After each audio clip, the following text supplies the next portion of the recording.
So we thought downsizing into storage would be easy. But it's not. It's awful. It's not easy, not even a little bit.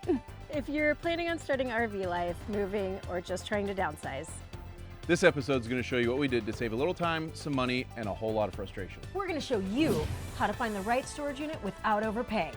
And what we look for in a storage unit. and we couldn't have done this without some seriously awesome people helping us every step of the way. Thank you guys so much. And for everyone following, commenting, and cheering us along, thank you. Seriously, it's really what keeps us moving and driving on. All right, now let's get into some storage hacks. And thank you for liking, subscribing, and sharing everywhere you can. Enjoy. When we were picking our storage unit, there's some couple things we wanted to make sure that we got and that we didn't get. We definitely wanted climate control. That was really important to us. Hooligan's being noisy. Some other things. One thing that was important to me, he didn't really care about, but I really wanted to make sure we were on the first floor. Say hello. We had some heavy things. He said we could use an elevator. I wanted to make sure it was on the first floor. So basically, there's a website called Sparefoot that I went on. You can use filters, and it compares all of the storage units. You can put in your zip code, and it, will find all of the storage units within a certain mile radius of that zip code, and then you can filter it from there, what you're looking for, the size of the storage unit.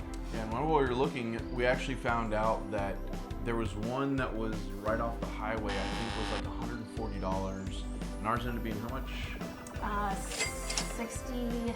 $68 Yeah. a month, which is obviously significantly cheaper. So Now, is it really important to get one that's close and convenient and all that kind of stuff? You're gonna be moving stuff there, so sure, that would be nice then.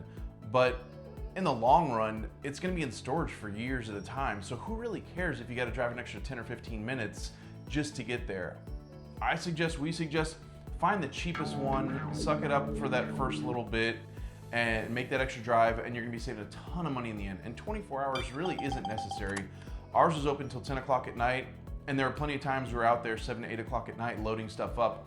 it wasn't anything that was necessary for us, at least. All right, so a lot of y'all probably think that you need a U-Haul. You don't really need a U-Haul. Luckily, my wife has a Tacoma. Had. And Gone.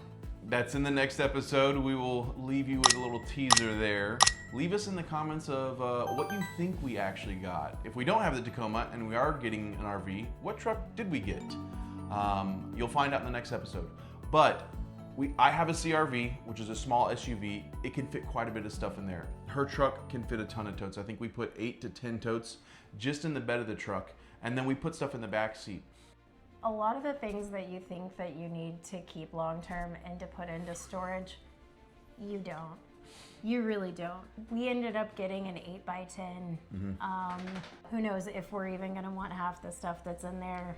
I think now, like, in our last few days of packing, we're like, what are you gonna do with this? Throw it away. Take it to Donate Goodwill. it. Yeah. Donate it. Give it to somebody.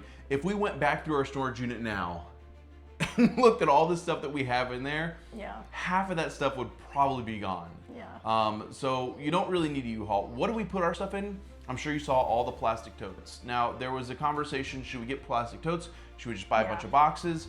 Plastic totes. Just best in the long run. Is it gonna be a little pricier in the beginning? Absolutely, but it's gonna help, preserve the things that you put inside of it. They stack well, and I think we went to Home Depot.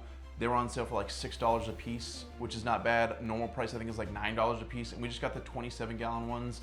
We did get some smaller ones for like books and heavier items. Also, one thing that we did is labeling all your boxes.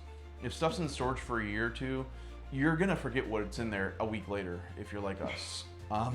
We go in there and we saw all the different labels on there. I'm like, oh my God, I'm so glad we did this. Yeah. You'll see how we kind of have things organized. It looks kind of haphazard.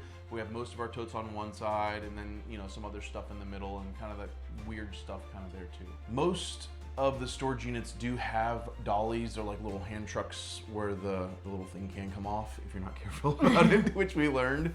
Yeah, one thing that we couldn't have done this without is our friends. The help from our friends has been priceless. So thank you to everybody that has helped us. I mean, it's just, we couldn't have done it without you guys. So Yeah, it's that definitely treadmill appreciated. was a beast. Yeah. And like me and Ashley, we just couldn't do it alone. Pat, so. we owe you. Yeah, thank you. Thank you very much. The other thing that we did that has really helped the storage unit is putting that metal rack in there. Yeah. Like the 3-shelf metal rack that you can get at like Home Depot or Lowe's. Yeah, we'll show it to you right here. It's just been amazing to really help organize and put some of the smaller things that just didn't go into totes.